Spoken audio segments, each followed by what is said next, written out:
Здравствуйте, дорогие наши слушатели. Эфир Беринчи радио, как всегда в это время, продолжает программа «Актуальный разговор». У микрофона в студии Ирина Егенбаева. За пультом режиссера сегодня работает Бакыт Ашарахманов. Конституционный суд – это высший орган судебной власти, который осуществляет конституционный контроль и обеспечивает верховенство и прямое действие Конституции. Проще говоря, Конституционный суд делает все возможное, чтобы защитить права и свободы человека, которые и заложены в основном законе страны. Признаются любые нормативные акты, будь то законы, постановления Кабинета министров или указа президента, соответствующими или не соответствующими Конституции. К примеру, в Конституционный суд может обратиться любой человек, который считает, что какая-то норма того или иного закона противоречит основному закону страны, и его непосредственные права нарушаются. Что еще немаловажно в достижении важной задачи обеспечения верховенства Конституции, Конституционный суд уделяет особое внимание установлению и укреплению двустороннего и многостороннего сотрудничества с аналогичными органами конституционного контроля и эквивалентными институтами из стран ближнего и дальнего зарубежья, а также другими правовыми институтами и международными организациями. Интеграция Конституционного суда в систему международного конституционного правосудия является одной из его стратегических целей. Напомню, что Конституционный суд Кыргызской Республики является полноправным членом таких профессиональных международных и региональных объединений, как Всемирная конференция по конституционному правосудию, Ассоциация азиатских конституционных судов и эквивалентных институтов, Евразийская ассоциация органов конституционного контроля. О деятельности Конституционного суда, в чем заключается его главная задача, как международные отношения в сфере конституционного правосудия могут способствовать укреплению репутации Кыргызстана на международной арене, о международном сотрудничестве Конституционного суда с другими странами. Эти и другие вопросы мы сегодня постараемся обсудить в программе «Актуальный разговор». И сегодня в студию прямого эфира мы пригласили заведующего отделом международных связей и сравнительного анализа законодательства Конституционного суда Кыргызской Республики Каныбека Масалбекова. Уважаемые радиослушатели, хочу сказать, что в студии прямого эфира работают телефоны 39 21 90 и 0502 39 21 90. Если в ходе прямого эфира у вас возникнут вопросы, вы можете позвонить по этим телефонам. Мы ведем и прямую видеотрансляцию в социальной сети Facebook на страничке Беринчи радио. Вопросы и комментарии можно отправлять и на нашу страничку. Каныбек Тулубаевич, здравствуйте. Мне приятно видеть вас в студии прямого эфира. Здравствуйте. Тоже очень приятно. Спасибо. Каныбек Тулубаевич, но если немножко предыстории, хочу напомнить нашим радиослушателям, что Конституционная палата Верховного суда Кыргызской Республики была преобразована в Конституционный суд Конституцией 5 мая 2021 года.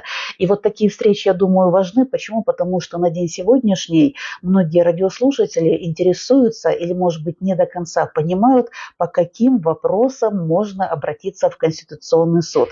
Давайте мы сегодняшний наш актуальный разговор начнем именно с того, что сегодня представляет Конституционный суд и в чем главная задача Конституционного суда Кыргызской Республики. Вы правы. В соответствии с Конституцией 2021 года Конституционная палата была преобразована в Конституционный суд. Полномочия Конституционного суда, уже нового Конституционного суда, были расширены. Сюда относится, в первую очередь, это толкование Конституции. Конституционный суд разрешает дела о соответствии законов и иных нормативно-правовых актов Конституции,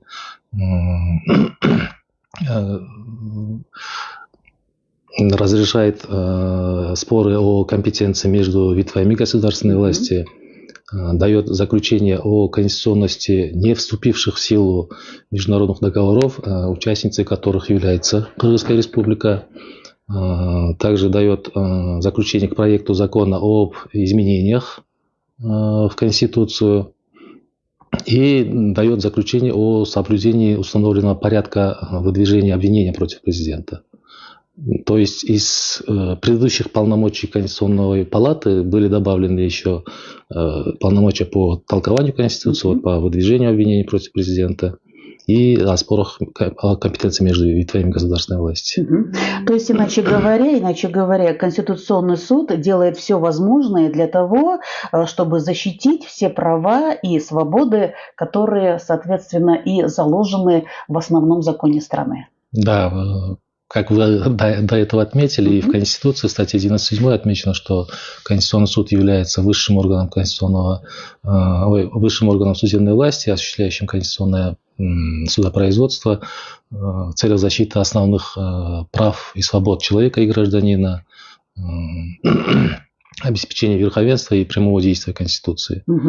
Канабек Тулубаевич, вот я, когда открывала программу, я упомянула и, скажем так, сделала акцент на том, что все-таки в достижении важной задачи для того, чтобы обеспечить верховенство Конституции, Конституционный суд сейчас уделяет особое, или можно даже сказать пристальное внимание установлению и, самое главное, укреплению двустороннего и многостороннего сотрудничества.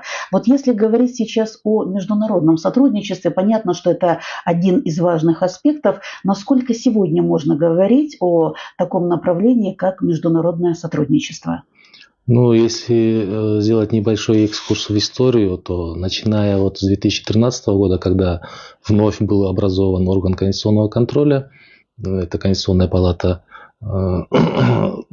с этого момента, начиная, орган конституционного контроля нашей страны начал активно взаимодействовать во внешней среде. И в целях установления контактов были со стороны Венецианской комиссии были организованы два проекта. Они были направлены именно на поддержание нового института органа конституционного контроля. Благодаря этим проектам орган конституционного контроля за короткий промежуток времени влился в международное сообщество конституционного правосудия, установились тесные контакты с конституционными судами зарубежных стран. Благодаря также сотрудничеству Венецианской комиссии мы смогли стать членами других региональных организаций, профессиональных объединений по конституционному правосудию. И в настоящее время я могу сказать, что мы являемся достаточно заметными в международном сообществе. Все это благодаря решениям, которые принимаются Конституционным судом. Наши правовые позиции вызывают большой интерес у наших коллег зарубежных. Я могу даже сказать, что, возможно, даже их применяют они в своих решениях, наши правовые позиции.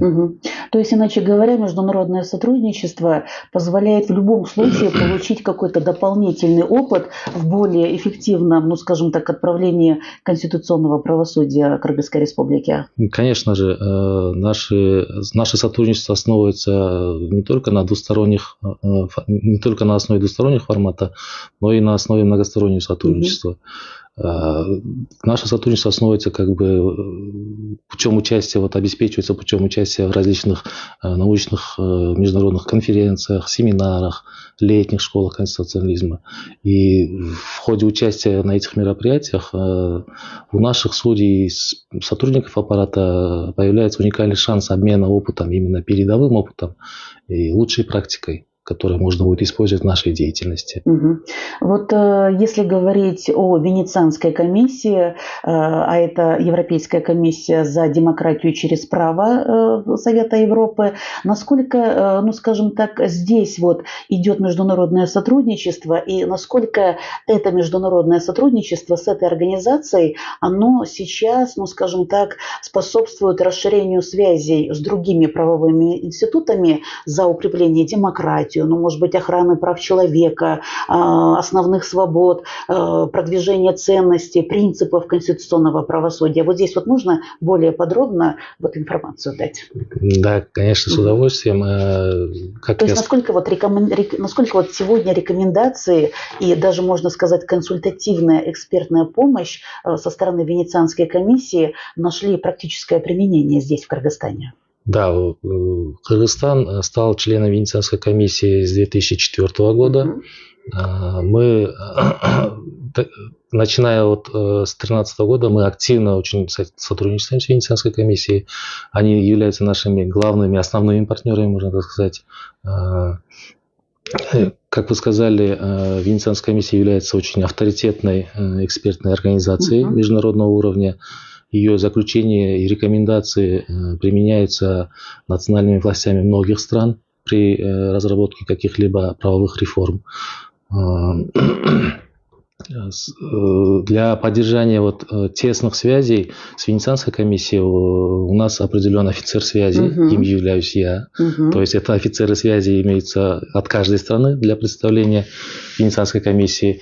И конституционные суды в рамках деятельности Венецианской комиссии объединены посредством совместного совета по конституционному правосудию. Данный совет состоит из органов конституционного контроля стран-членов Венецианской комиссии. Заседания совета проходят ежегодно. Раз в 3 года проходят они в очередном порядке в Венеции, в штаб-квартире Венецианской комиссии.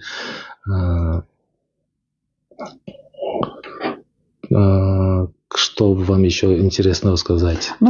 Наши решения, которые принимаются нашим судом, они, соответственно, очень наиболее важные решения переводятся на английский язык и направляются в Венецианской комиссии. Потому что у Венецианской комиссии есть своя база данных правовых решений, называется Codices. Это как бы сборник самых таких важных, актуальных решений, которые размещаются странами-участницами. Туда направляется, там также размещаются наши решения Конституционного суда Кыргызстана. Помимо этого, Венецианская комиссия способствовала установлению связей с другими членами данной организации. В рамках Венецианской комиссии она расширенно сотрудничает с различными региональными профессиональными объединениями, такими как, например, Азиатская ассоциация, есть Ибероамериканская, там разделяется по региональному, языковому признаку. И все это сотрудничество вылилось в так называемый форум Всемирная конференция. Есть Всемирная конференция по конституционному правосудию, и Венецианская комиссия является секретариатом данной Всемирной конференции. Всемирная конференция объединяет на данный момент около 120 членов. А Венецианской комиссии являются членами только 61 государство. Было 62, когда Россия вышла, стало сейчас 61 государство. Я напомню, телефоны прямого эфира 39 21 90 и 0502 39 21 90. Каныбек Толубаевич, давайте выслушаем вопрос или мнение нашего радиослушателя, который дозвонился в студию прямого эфира. Говорите, мы слушаем вас. Алло. Мы слушаем. Алло. Говорите, мы слушаем вас. Кыргызстан Вот. Рахмат. Біз Кыргызстанда конституция жоқ, ол емес жоқ. Мен 28 жылдан бері конституция сүріп келатырмын, жүріп ештеңе жоқ. Мен кімге авария болған Қазақстанды айта берейін. Авария болған, авариядан маған өндіріп берген 50 мың сом. 50 мың сом 28 жылдан бері алатын. Конституцияны байқауға бердім, барына бердім. Osman Bey giderek an şey kararı başlamak ister. Zam konuşuyoruz. Hayat bizde. Ben pravamı kendi grant konuşuyoruz. Ben pravamı kesinlikle ben akşam alacağım. Krom akşam diye. Haber Türkçe yapıyorsun. Hepsinden başlayacağız. Ben ekbeli oyun çıkıyor. Рахмат, радиогарман. Рахмат, спасибо за разговор. Каныбек Толубаевич, если, например, мы же сегодня во главу угла взяли международное сотрудничество Конституционного суда, каким образом Конституционный суд Кыргызской Республики сотрудничает с другими странами и, может быть, с другими международными организациями? Вот я, в частности, когда открывала программу, упомянула, что Конституционный суд является членом Ассоциации азиатских конституционных судов, и если мне не изменяет память, по-моему, в 2015 году Кыргызстан стал членом этой ассоциации. Да, вы правы. Кыргызстан член Азиатской ассоциации конституционных судов и эквивалентных институтов. Мы стали членами в 2015 году, но я хотел бы отметить, что мы тоже стояли у истоков создания этого форума. Это в 2009 году состоялся первый конгресс его, он был создан в 2010. Просто, к сожалению, когда известны события 2010 года, мы юридически не успели тогда оформить то, что мы стоим у истоков создания этого института. Да, с 2015 года мы стали членами. В настоящий момент данная организация также действует институт офицеров связи. Там офицером связи также являюсь я. Мы на регулярной основе обмениваемся с нашими партнерами зарубежными информацией. Есть у нас свой специальный форум, свой специальный канал связи. Что примечательно, в данной организации он имеет 3 постоянных секретариата. Ни у одной другой организации нет такого. Имеются секретариаты в Турции, в Корее и в Индонезии. Секретариат в Турции называется он секретариат по развитию человеческих ресурсов и подготовке кадров. Он ежегодно проводит летние школы, которые направлены на повышение квалификации сотрудников конституционных судов, членов этой ассоциации. Секретариат, который находится в Джакарте, он занимается общей координацией и планированием всей деятельности этой ассоциации. Что касается секретариата в Корее, он находится в Сеуле. Данный секретариат является как бы научным центром ассоциации. В нем проходят различного рода всякие исследования, разработки в сфере конституционного права. И на ежегодной основе данный секретариат проводит исследовательский проект на определенную тему.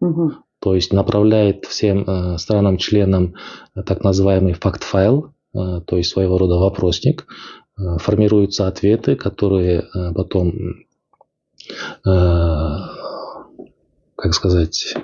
группируются и создается единый материал, потом издается в виде книги. В прошлом году тема исследования была «Право на жизнь».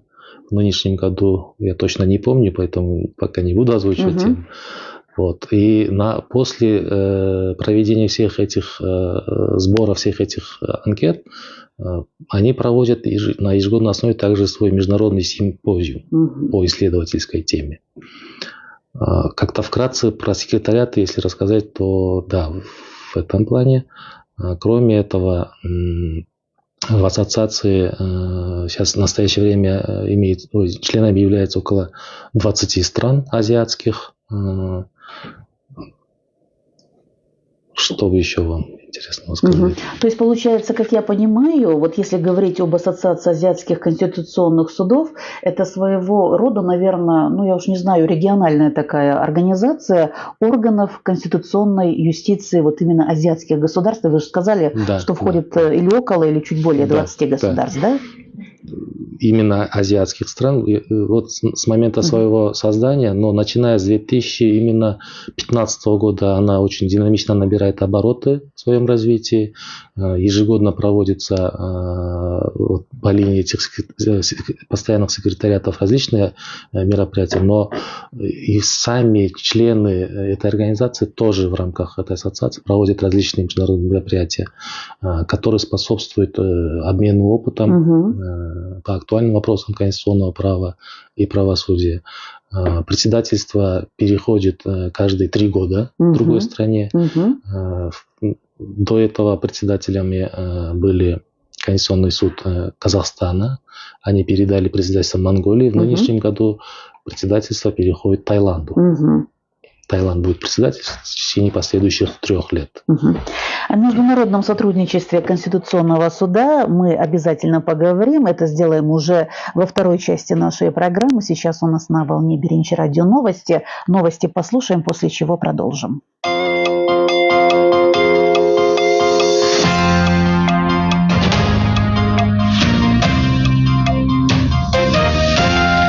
Саламатсыздар, назарыңыздарда жаңалыктардын кезектеги чыгарылышы. Өткөн жылы Кыргызстанда 1600дөн ашык адам мамлекеттик ипотека алды. Бул тууралуу мамлекеттик ипотека компаниясынан билдирилди. Менин үйүм 2021-26 программасынын алкагында дээрлик 4,5 миллиард сомго ипотека берилди. Ошондой эле Германиянын өнүктүрүү банкынын Кыргызстандагы турак жайды каржылоо программасынын негизинде коммерциялык банктардан былтыр жалпы 154 киши 235 миллион сомго ипотекалык насыя алган. Белгилей кетсек, 2023 жылдын 31 мартына карата мамлекеттик ипотекалык компаниянын электрондук порталында үй алгысы келген 65 адам катталган.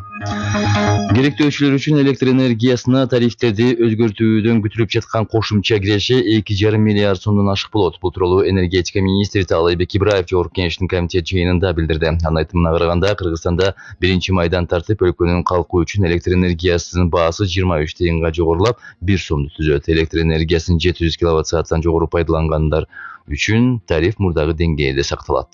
700 киловаттан өткөндөн кийин 2 сом 16 тыйын болчу. Ал ошо бойдон калды. 2 сом 16 тыйын. 700 киловаттан өткөндөн кийин калкка 2 сом 16 тыйын бойдон кала берди. Эгерде население баягы өзүңөр билесиңер, малообеспеченный семьялар бар да бизде. Тоолуу райондордо жанагы 16 жашка чейинки үй бүлөгө көмөк деген тариф бар болчу. Бизде президентибиз Садыр Нуркожоевдун демилгеси менен ошол 50 тыйынга түшүрүлгөн. Ал ошо бойдон калды, 50 тыйын.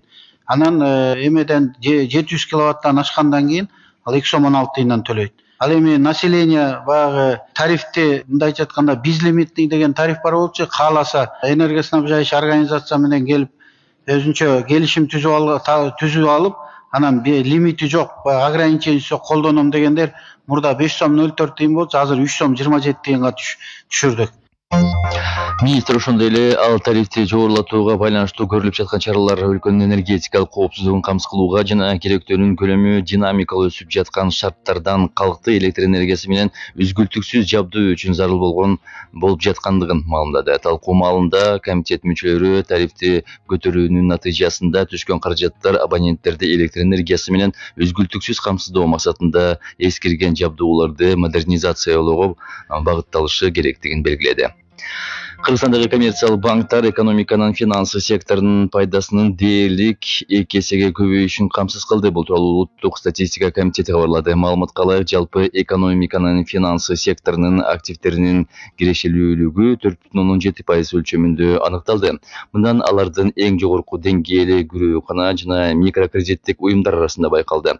Коммерциялык банктардын активдеринин кирешелүүлүгү 2021 жылдагы 1,2%дан 2022 жылдагы 5,8%га чейин өстү. Бул 2022 жылы алар тарабынан алынган пайданын көлөмүнүн өсүшү менен камсыз болгон. Өлкөдө наркология борборунда 7600дөн ашуун адам каттоодо турат. Бул тууралуу Ички иштер министринин орун басары Нурбек Абдиев парламенттин комитет жыйынында билдирди. Талкуу маалында депутаттар акыркы учурда психотроптук каражатты камтыган дары-дармектер дарыканаларда ачык эле сатылып жатканын белгиледи. Министрдин орун басары бул боюнча Бишкек шаарындагы 2 дарыканага 50 000 сомдон айыппул салынганын айтып, дагы бир дарыканага 29 000 сом айыппул чегерилгенин кошумчалады. Ошондой эле эл өкүлдөрү мектеп окуучулары арасында баңгизатка байланыштуу пландык текшерүү жүргүзүп туруу сунушун берди. Кыргызстандыктарга сапаттуу мамлекеттик тейлөө көрсөтүү жана ички иштер органдарынын ишин санариптештирүү үчүн республиканын бардык аймагында бирдиктүү терезе режиминде калкты тейлөө борбору жана пункттары ачылган. Ички иштер министрлигинен билдирилгендей, бирдиктүү терезе аркылуу жарандын соттолгон же соттолбогондугун, автотранспорты менен кооптуу жүк ташууга уруксат берүү тактамасын, жарандык жана кызматтык куралды, коркунучтуу жарылуучу материал жана пиротехникалык буюмдарды жүгүртүүгө лицензия жана уруксат алуу боюнча документтер берилет. Өзгөчө кырдаалдар министрлиги шашылыш билдирүү таратты. Ведомствонун маалыматына ылайык, 20 апрелге чейин жаап өткөн жана күтүлүп жаткан жаан-чачынга байланыштуу Кыргызстандын тоолуу райондорунда, ошондой эле унаа жолдордо кар көчкү түшүүсү жана кар күрткүсү күтүлөт. Жол тайгак болуп муздонгон. Каракол Эңилчек жолунун чоң ашуусунда, Барскоо Накшыйрак жолунун сөөгү ашуусунда кар көчкү түшүү кооптуулугу жогору. Автомашиналардын ортосундагы 500 метр аралык кыймыл чектелиши зарыл. Кырсык катталган учурда 112 бирдиктүү номерине байланыштуу зарыл чалуу акысыз жана күнү-түнү иштейт. Үрүмчи областында ауанын температурасы 10-15, Таласта 7-12, Ош, Чаллы, Бачкана, Баткен областарында 16-21 градус жылы болсо, Ысык Көл областында 5-10, Нарын областында 7-12 градус жогору. Бүгүн Бишкек шаарында жаан-чачын күтүлбөйт, ауанын температурасы 10-12 градуска барабар. Храните свои деньги в банках Кыргызстана. Госагентство по защите депозитов гарантирует возврат вкладов населения и предпринимателей в любой валюте и в любом банке в пределах 200 тысяч сомов, включая начисленные проценты. Агентство по защите депозитов – это гарант ваших сбережений в банках Кыргызстана. Напомню вам, дорогие наши радиослушатели,